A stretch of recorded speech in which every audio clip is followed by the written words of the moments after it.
Hello and welcome to another episode of the Working Conversations podcast, where we talk all things leadership, business communication, and trends in organizational life. I'm your host, Dr. Janel Anderson. No matter where you look, you cannot escape the headlines. From Fortune magazine, this is not an employee choice. The CEO of Morgan Stanley gets real and says employees can't simply choose to work remotely. From Forbes in January of this year, the 4 horsemen of the mandated return to office. And from Forbes just last week, leaders need to end their focus on the return to office. From the Business Insider, bosses threaten firing to bring workers back to office amid recession fears. From the BBC, I quit my job rather than going back to the office. From Inc., return to office? Not so fast.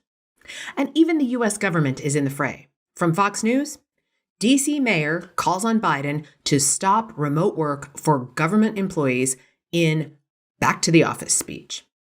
The idea here is to save the city's downtown. Commercial real estate is suffering, and retail and restaurants have lost many of their loyal customers, and the tourism industry is not strong enough to support all of the downtown of Washington, D.C. So, work from home or return to office? That is the question. And that's what we're going to explore in this episode. Now, before I jump into the details, I want to remind you that this is one of my predictions from episode 92 on how work life is going to unfold in 2023. So let me just quickly remind you of all the predictions that I made for work life in 2023 back in episode 92. Prediction number 1, the labor shortage will continue and get worse. Prediction number 2, we will experience a values clash at work between work to live and live to work. Prediction number 3, artificial intelligence becomes far more useful in everyday work. And at prediction number 4, return to office and work from home will clash in a push-pull relationship. And prediction number 5, interpersonal skills are the most important skills at work. Okay, so in this episode, as promised, we are digging into prediction number 4. Return to office and work from home will clash in a push-pull relationship. Now, we all remember the middle of March 2020 when offices around the United States went dark. It hit other parts of the world at different times, but here in the US, anyone who could work from home did, starting around the middle of March. Health and safety was at the root cause, and this was meant to be a temporary measure to fight the coronavirus pandemic. 2 weeks turned into 2 months, and then nearly 2 years before people started going back to the office and repopulating the office in large numbers. This would-be temporary shift from co-located work to remote work turned into an experiment on a grand scale to test where and how work could be done effectively. The experimental group, that is, the people who were working remotely, had a decent chance to outperform the control group, that is, those working in the office. And in many industry sectors and for many individual companies, that's exactly how the experiment played out. Some companies went permanently remote with their workforce, and others turned to a permanent hybrid model. And the plans to return to the office continued to be delayed. Until they didn't. And that's where the story really begins. With the labor shortage as a backdrop, workers appear to hold better cards, and employers are not having an easy time of it.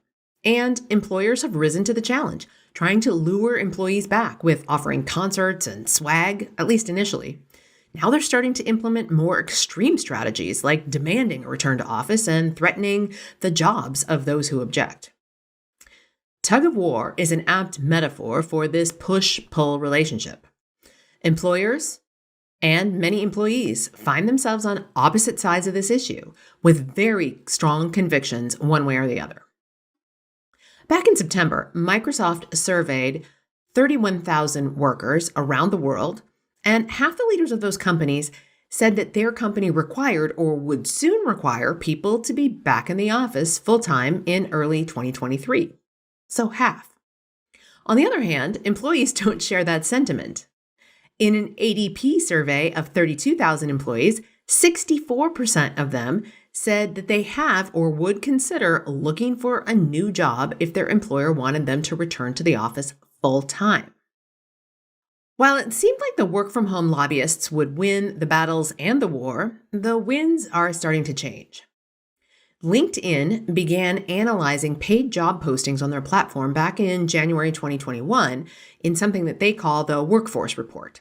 And in December 2022, just a couple of months ago, their data revealed a national trend away from remote work. Now, back in March 2022, almost a year ago, the highest number of job postings ever were for remote jobs. Since then, the number of remote postings has begun a steep decline.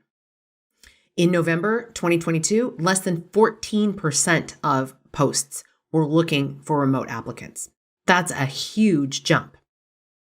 Now, according to buildremote.co, 77% of the Fortune 100 companies currently operate on a hybrid work schedule where most, if not all, of the workers are required to come into the office on a specific schedule. So let's take a closer look at companies that have recently called workers back to the office on a structured schedule, even if it's not 5 days a week. Disney very recently called their workers back 4 days a week. American Express, 1 day per week. Starbucks, 3 days a week. General Motors, 3 days per week, and also Apple, 3 days per week. ExxonMobil requires their staff to be in the office 5 days per week, as does Goldman Sachs and Morgan Stanley. AT&T is also asking workers to come in 5 days per week. And Vanguard is going so far as to threaten workers that their jobs are on the line if they don't comply with return to office mandates. So we're definitely seeing the same trend that LinkedIn is seeing. And of course, LinkedIn is seeing that in terms of the job applications and the job postings that it's seeing posted on its site. But the trend is following in terms of major corporations requiring their employees to come back into the office on average 3 to 4, maybe 5 days per week. So, of course, there are pros and cons to this issue, work from home or work from the office.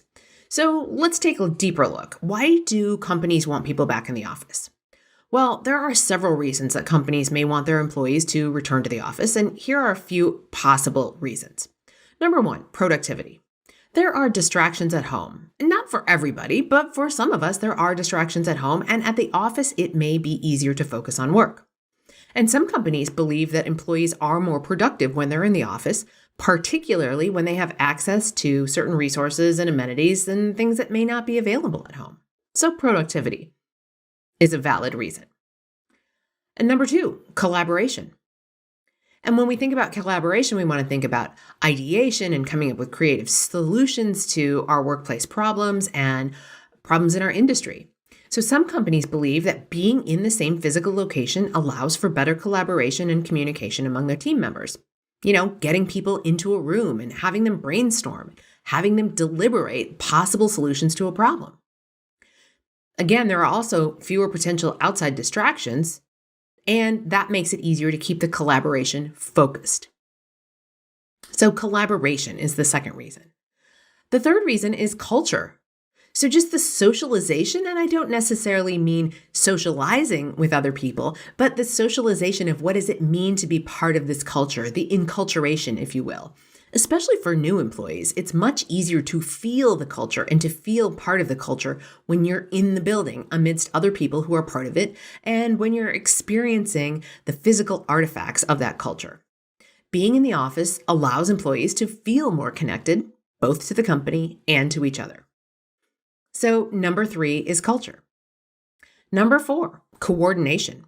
So keeping your work aligned with organizational priorities, it's easier to do that when you're in the office. It's easier for employees to maintain that line of sight, and sometimes that line of sight is physical, but a lot of times it's a metaphorical line of sight between their work and larger organizational goals and initiatives. Sometimes those are posted around the office on posters, and you hear people talking about those initiatives in side conversations and hallway conversations and the like. So number 4 is coordination. Number 5 is supervision. Now, this one is debatable for sure, but supervision and oversight. Some companies may require employees to be in the office in order to provide that oversight and supervision. particularly for roles that require a high level of attention to detail or that have strict security protocols in place. And that security measure, by and large, has been something we've been able to work around when need be from home. But I don't think that we'd get a lot of argument about security being better when on site. So supervision and oversight is our fifth reason. And our sixth reason is cost. While remote work can certainly have cost-saving benefits, such as reducing the need for office space, it can also create additional costs for companies, such as increased IT support and infrastructure expenses. Some companies may want employees to return to the office in order to reduce those costs. So it's worth noting, and that was number 6, cost. And it's worth noting that these are just a few of the reasons why we might want to return to the office. The specific reasons are going to vary from company to company and may be influenced by a variety of factors, such as the nature of the business, the type of work being performed, and the company's overall goals and priorities. Now, on the other side of the issue, we've got people who want to work from home, and there are plenty of reasons why they want to work from home. Let's take a look at some of those reasons. Number 1, flexibility. One of the major benefits of working from home is the increased flexibility that it offers. People may prefer the ability to set their own schedule and work at their own pace rather than being tied to a set schedule in the office. So flexibility is our first reason for wanting to work from home. The second reason for wanting to work from home is comfort. Many people find that working from home allows them to be more comfortable since they can work in their own space and perhaps wear more comfortable and casual clothing than they might if they were in the office. And let's talk about shoes. You don't really have to wear shoes if you're working from home. So that makes another level of comfort. So second reason, comfort. Third reason, cost savings. Working from home can also save people money on things like commuting costs, childcare, and new clothes, office attire. Now, there are also cost savings for the organization, and that could be reduced real estate footprint and associated overhead costs that come with having people in the building and having more people in the building. So cost savings is our third reason. The fourth reason is a reduced carbon footprint, and that comes from less commuting time for employees and perhaps less electricity being used on site. So reduced carbon footprint is a solid reason why we might not want to be back in the office. Another form of potential reduced costs for employees is reduced childcare, which I mentioned already, or elder care costs, because many employees are able to do light caregiving throughout the day for, say, children who don't require a lot of oversight and supervision, or older family members who are living inside the household but just need to be checked on from time to time, or perhaps have meals prepared for them. So reduced childcare or elder costs is another reason. And then improved work-life balance. Now for some, and this is not for everyone, but for some people, working from home allows them to have a better balance in their work and personal lives since they can more easily manage their time and their responsibilities and blend their family life, their personal life together with their work life. It works for some, but not for all, but improved work-life balance. And then health and safety, because for some people, the ability to work from home may be a matter of health and safety, particularly if they have underlying health conditions or are at high risk for contracting COVID-19, or even if they have complications from things like the common cold related to having other underlying health conditions that they may suffer from worse when they have something as simple as the common cold. And a final benefit for working from home, and this one for organizations. Working from home, whether full-time or hybrid, may mitigate the risk of losing talent to companies that allow it or allow more of it instead of eliminating it entirely. So again, it's worth noting that these are just a few of the many possible reasons why people may want to continue to work from home. Specific reasons are going to vary from person to person and may be influenced by a variety of factors such as job duties, personal preferences, and their individual circumstances in their home life and their family life. Now, what's so interesting is that this is all unfolding. This whole work from home versus return to office debate is unfolding in the shadow of a possible recession.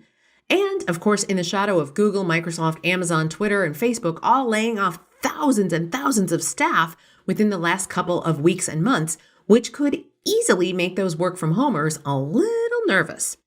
Now, these concerns may be a bit hyped up. The tech industry is an anomaly and did grow very fast during the pandemic. This is not necessarily the case for most other industries in which workers are likely to keep their jobs, even in the event of a recession. Now, this is also unfolding in the midst of a severe worker shortage, which I talked about at great length in episode 93. So that gives employees some leverage in the game.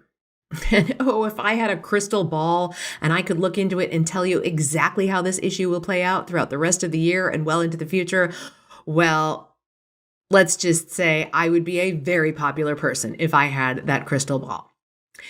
And I don't, but here is what I can confidently predict. If the threats of a recession do materialize, workers will hold less power, far less power, in determining the fate of where they work, at home or in the office. Employers will definitely have the upper hand, at least for a while. As the labor shortage continues to grow and get worse, as I have predicted, because the population of eligible workers is declining, again, check out episode 93 if you need a refresher on that, then the workers will hold the upper hand. So again, as that labor shortage continues and grows worse, the workers will eventually hold the upper hand. So my final stand on this is that the tug of war will continue. It absolutely will continue throughout 2023 and quite likely beyond. And this is an issue that we here at Working Conversations are going to keep an eye on, and we'll probably have another update and another episode on this a little bit later on in the year. Now, if you enjoy this content and you're watching it on YouTube, make sure you hit the subscribe button and knock that little bell so that you get notified every time there's a new episode out. I'm also starting to make some other videos there on YouTube as well, so even if you're listening on a podcast player, you'll want to head over to YouTube and subscribe so that you don't miss a thing. Wherever you're listening or watching, please leave me a review. It helps other listeners find me, and it just plain old makes me feel good. All right, my friends, until next time, be well.